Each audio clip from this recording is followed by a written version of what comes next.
Et salut à toute la grande famille du vivant, encore et toujours très heureux de venir faire une vidéo. Alors, aujourd'hui, une fois n'est pas coutume, je vais analyser la couverture de The Economist 2025. Alors je sais que ce genre d'analyse sont très complotistes et que beaucoup aiment y mettre sa touche et ses connaissances. Néanmoins, il me semble pas l'avoir vu sur YouTube. Néanmoins, cette affiche nous parle de Saturne et il y a énormément des symboles de Saturne. Je vous rappelle que j'ai fait plusieurs lives et plusieurs vidéos où on a compilé tous les symboles qui se rapprochent de près ou de loin à Saturne. Et voilà, il se trouve que The Economist pour 2025 nous dit que ça sera l'année de Saturne. Alors, eh bien, écoutez, on va le regarder ensemble.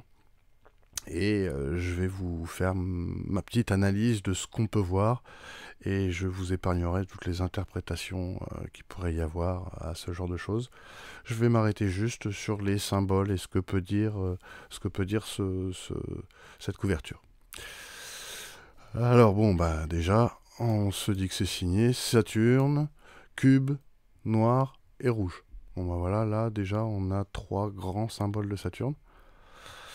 On voit que donc le carré fait référence au cube, on voit que c'est un cercle, un anneau, c'est le seigneur des anneaux, Saturne, c'est le porteur de lumière, c'est Satan, et généralement sa réputation est pas très bonne, on va dire des choses ça comme ça.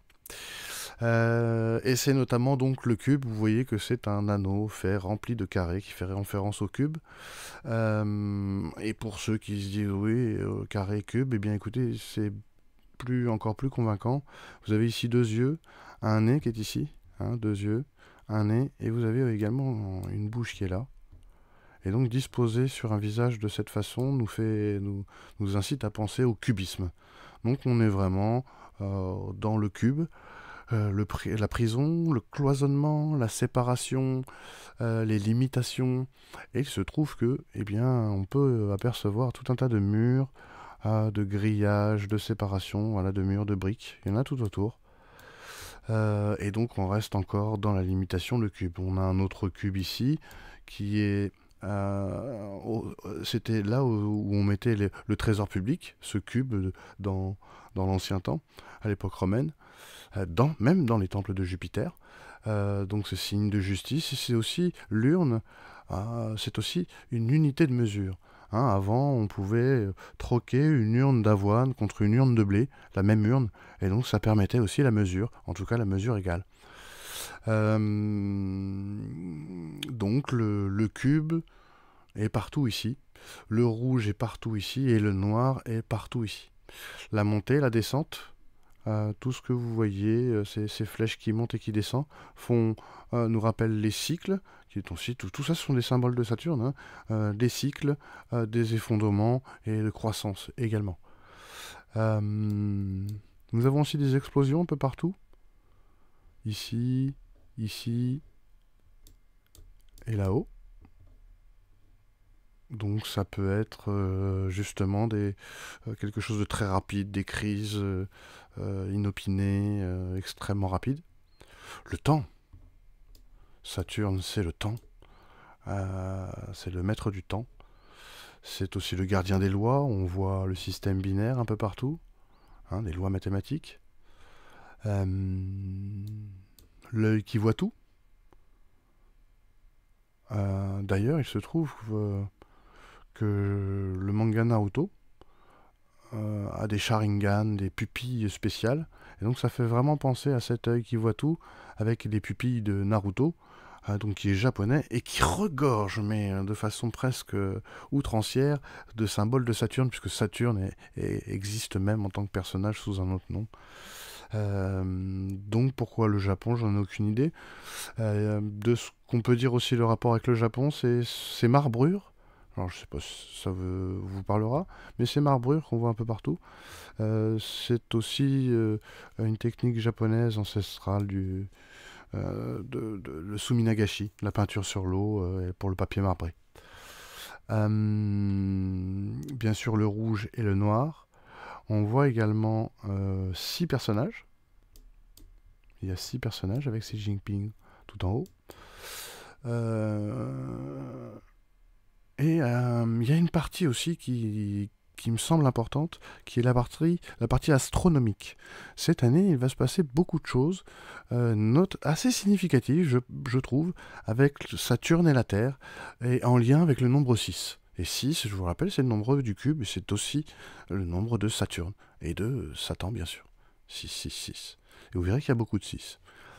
Eh bien, on pourra commencer déjà par le 21 janvier. Le 21 janvier 2025, il y a un alignement de 6 planètes, dont Saturne et la Terre. Le premier 6. Ensuite, il y a aussi le rapprochement entre Saturne et la Lune, qui seront très proches, et ceci ne va pas se reproduire avant 2031, dit autrement dans 6 ans. Et il y a une autre étrangeté également. Vous savez que le cube, c'est aussi l'illusion. Eh bien, en début d'année, au tout début janvier, de par son angle avec la Terre, donc encore un lien avec la Terre, les anneaux de Saturne ne seront plus visibles. On les verra, ils seront tellement minces qu'on aura l'impression, l'illusion, que Saturne aura perdu ses anneaux.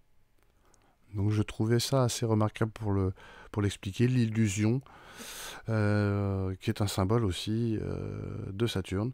Donc il y a un certain nombre effectivement de choses qui nous montrent que, selon The Economist, l'année 2025 sera régie par Saturne, le porteur de lumière, la vraie lumière, celle de l'illumination. On voit aussi les